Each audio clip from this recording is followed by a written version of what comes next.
오늘 하나님께서 우리에게 주신 말씀은 사사기 14장 5절에서 9절 말씀입니다. 구약성경 366페이지에 있습니다.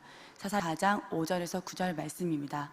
저와 여러분 한 절씩 교독하신 후 마지막 절은 합독하시겠습니다. 삼손이 그의 부모와 함께 딥나에 내려가 딥나의 포도원에 이른즉 젊은 사자가 그를 보고 소리 지르는지라. 여호와의 영이 삼손에게 강하게 임하니 그가 손에 아무것도 없이 그 사자를 염소 새끼를 찢는 것 같이 찢었으나 그는 자기가 행한 일을 부모에게 알리지 아니하였더라. 그가 내려가서 그 여자와 말하니 그 여자가 삼손의 눈에 들었더라. 얼마 후에 삼손이 그 여자를 맞이하려고 다시 가다가 돌이켜 그 사자의 죽음을 본즉 사자의 몸에 벌떼와 꿀이 있는지라. 손으로 그 꿀을 떠서 걸어가며 먹고 그의 부모에게 이르러 그들에게 그것을 들여서 먹게 하였으나 그 꿀을 사자의 몸에서 떠왔다고는 알리지 아니하였더라. 아멘. 볼지어다 내가 문 밖에 서서 두드리노니 누구든지 내 음성을 듣고 문을 열면 내가 그에게로 들어가 그와 더불어 먹고 그는 나와 더불어 먹으리라. 아멘. 우리의 마음의 주인이신 예수님이시면 우리의 문 앞에서, 우리의 마음 문 앞에서 문을 두드리지 않으시고 그냥 오실 수도 있는데 예수님께서는 인격적으로 우리의 문 앞에, 우리의 마음 문 앞에 문을 두드리시면서 인격적인 교제를 하기 원하십니다. 그리스도와 진정한 연합을 이룰 때 우리는 주님과 함께 더불어 먹고 주님과 함께 살아갈 수 있습니다. 이 새벽 하나님 전에서 예배하시며 또 가정에서 예배하시는 모든 성도님 삶 가운데 주님과 진정한 연합, 진정한 교제가 일어나길 주님의 이름으로 축복합니다. 오늘 사사기 14장은 삼손이 결혼하기 위해서 부모와 함께 딥나에 내려가는 장면인데 여러 많은 일들이 전개되는 것 가운데 있습니다. 그런데 이 사건에서 정말 중요한 포인트가 있습니다. 바로 8절 말씀인데요.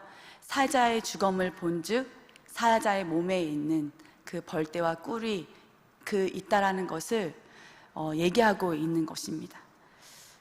무슨 어떤 중요한 의미일까라고 하는 것인데요. 바로 죽은 사자의 몸에서 떠왔다라는 것을 나중에 부모에게 알리지 않는다라는 것입니다.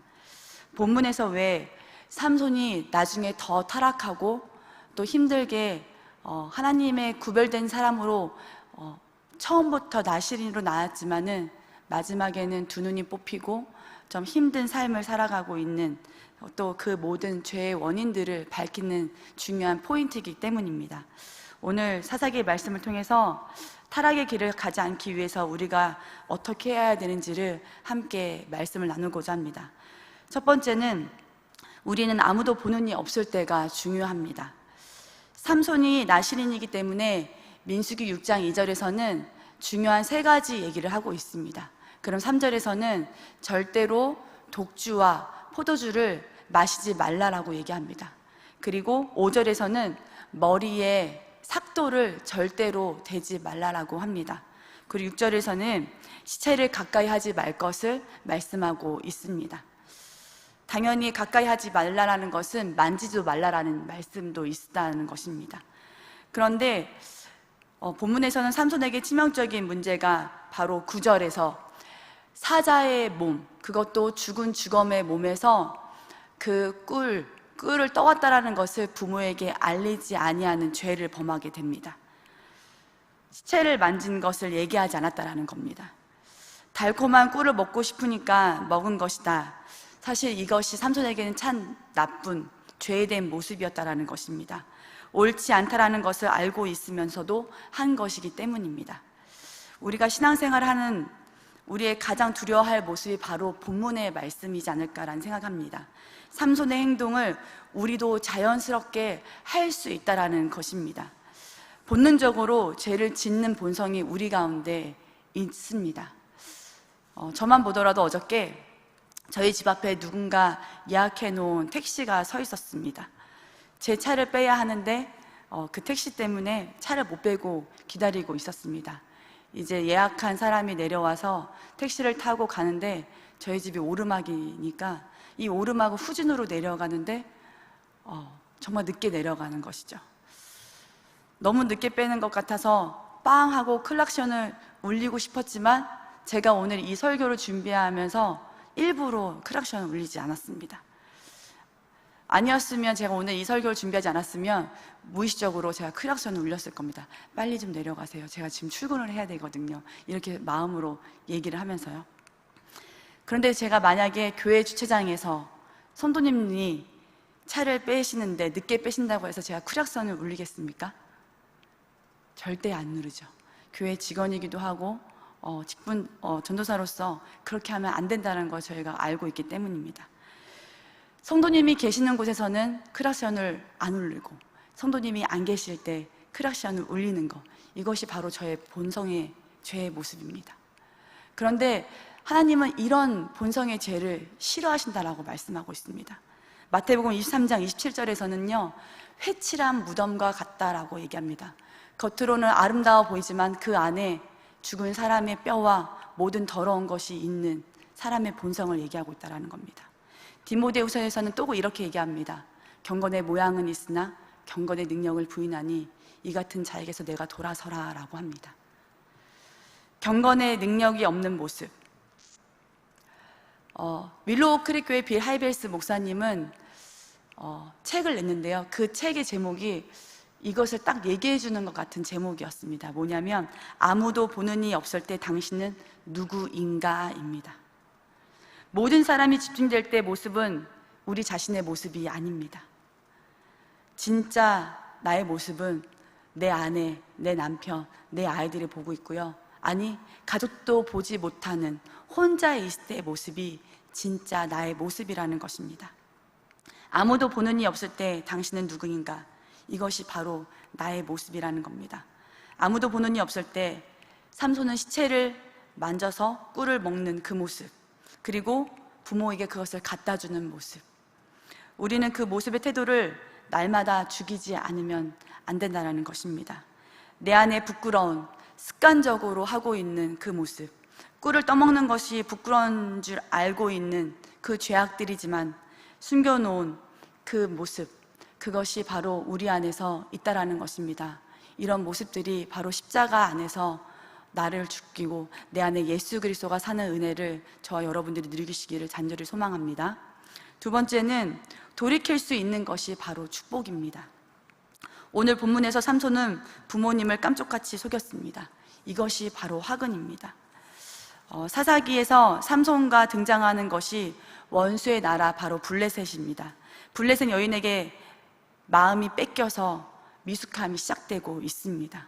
나중에는 더 부끄러운 짓을 나신이라고 하면서 서슴없이 하고 있는 삼손을 보게 됩니다. 그런데 그 과정에서 못된 짓을 저지르면서 문제는 삼손의 힘이 없어지지 않고 있다는 것입니다. 시체를 만져도 안 알려지고 블레셋 여인을 만나도 삼손의 힘이 없어지지 않았다는 것입니다. 사사기 14장에서 여자 문제가 아무렇지 않게 처리되고 있는 것을 보게 됩니다. 많은 사람이 죽었는데도 말이죠. 사사기 16장 1절에서는 똑같은 죄를 반복합니다. 삼손이 가사에서 한 기생을 보고 그에게로 들어갑니다. 이것은 곧 창녀를 만나서 그의 집에 들어갔다라는 것입니다. 이걸 보면서 14장에서도 블레셋의 딥나 여인과 죄로 인하여서 그 여인을 취하고 또 그 안에서 많은 어려운 모습을 보게 되는데, 그럼에도 불구하고 삼손은 힘이 사라지지 않았다는 겁니다. 그래서 16장에서 또 창녀를 만나고 그와 함께 동침하는 일들을 벌이게 됩니다. 삼손의 부모님이 할례받지 않는 블레셋 여인과 꼭 결혼을 해야 되겠냐라고 만류하는 모습이 14장에서 나옵니다. 근데 그 말에도 아랑곳하지 않고 딥나의 여인과 결혼식을 열립니다. 그런데 삼손이 낸 수수께끼로 인해서 축복의 자리가 되어야 될 그 결혼식장은 장례식장이 되고 많은 일들을 우리가 14장에서 볼 수 있습니다. 그런데 그렇게 살펴보면서 삼손은 여전히 똑같이 힘이 세고 여전히 기세가 등등한 모습을 보게 된다는 것입니다. 우리가 살다 보면 크고 작은 실수를, 또 부끄러운 일을 만나게 됩니다. 그것 때문에 자존심이 상하고 때론 수치스럽기도 합니다. 근데 그것이 바로 축복이라는 것입니다. 새벽 얘기지만은 부부간에 바람을 피고 들통이 난 것이요 잘된 것이고요, 속여서 이익을 낸 사업이 망한 것이요 잘된 것입니다. 어린아이가 문방구에서 볼펜을 훔쳐다가 주인 아저씨에 걸려서 부모님을 데리고 오는 것이요 더 잘된 것이고요, 더 어린아이가 놀다가 자기 장난감이 아닌 친구의 장난감을 부러뜨렸을 때 변상해주고 죄송하다고 얘기하는 것이 잘된 것이라는 겁니다. 왜냐하면 아주 사소해 보이지만 이런 모든 것들 가운데 돌이킬 수 있고 이것이 잘못된 것이 밝혀진 것이 바로 축복이라는 것입니다. 그리고 잘못된 것이 드러나서 대가를 치르더라도 그것이 잘못된 것을 아는 것이 바로 복이라는 것입니다. 아예 돌이킬 수 없는 지경까지 이르러서 모든 것, 가족과 돈과 명예와 생명까지 잃게 되는 것을 주변에서 우리는 보게 된다는 것입니다. 그런데 아직 삼손은 돌이키지 않은 상태입니다. 그러면 이런 것 가운데 어떻게 해야지 본능적인 이 죄를 돌이킬 수 있을까요? 바로 하나님과 인격적인 관계를 우리가 회복해야 된다는 것입니다. 삼손의 일에서 근원적인 이유는 자기의 괴력, 힘의 원천이 머리카락에 있다라고 삼손은 생각했습니다. 사사기 16장 17절에서 보면 내 머리가 밀리면 내 힘이 내게서 떠나고 나는 약하여져서라고 얘기합니다. 그래서 다른 사람과 같이 똑같이 된다라고 합니다. 사실은 이것은 옳은 생각이 아닙니다. 사사기 16장 19절에서는 드릴라가 마음을 괴롭게 하여 본즉 그의 힘이 없어졌다라고 합니다. 또 16장 20절에서는 여호와께서 이미 자기를 떠나신 줄을 삼손은 깨닫지 못하고 있다라고 성경은 말하고 있습니다. 머리가 잘려서가 아니라 여호와께서 이미 떠나신, 바로 여호와의 영이 떠난 상태에서 삼손은 결코 힘을 낼 수 없는 상태라는 것을 얘기하고 있다는 겁니다. 분명히 여호와의 영이 임했을 때 삼손은 힘이 있었습니다. 삼손이 힘이 강하게 된 것은 여호와께서 함께 하셨기 때문입니다. 사사기 14장 6절에서는 여호와의 영이 삼손에게 임하니 강하게 임하니라고 얘기하고 있습니다. 또 반복해서 19절에서는 여호와의 영이 갑자기 임했다라고 얘기합니다. 또 15장 14절에서는 여호와의 영이 삼손에게 갑자기 임하시매라고 얘기하고 있습니다. 여호와의 영이 삼손에게 임했을 때 삼손은 비로소 힘이 있는 것입니다. 머리카락에서 힘이 나는 것이 아니라 여호와께서 함께 하셨을 때 삼손은 힘이 있었던 것입니다. 이렇게 반복적으로 계속적으로 성경 의도적으로 여호와의 영이 임하신 것에 대해서 말씀하고 있습니다. 머리카락이 결코 아니라는 것입니다.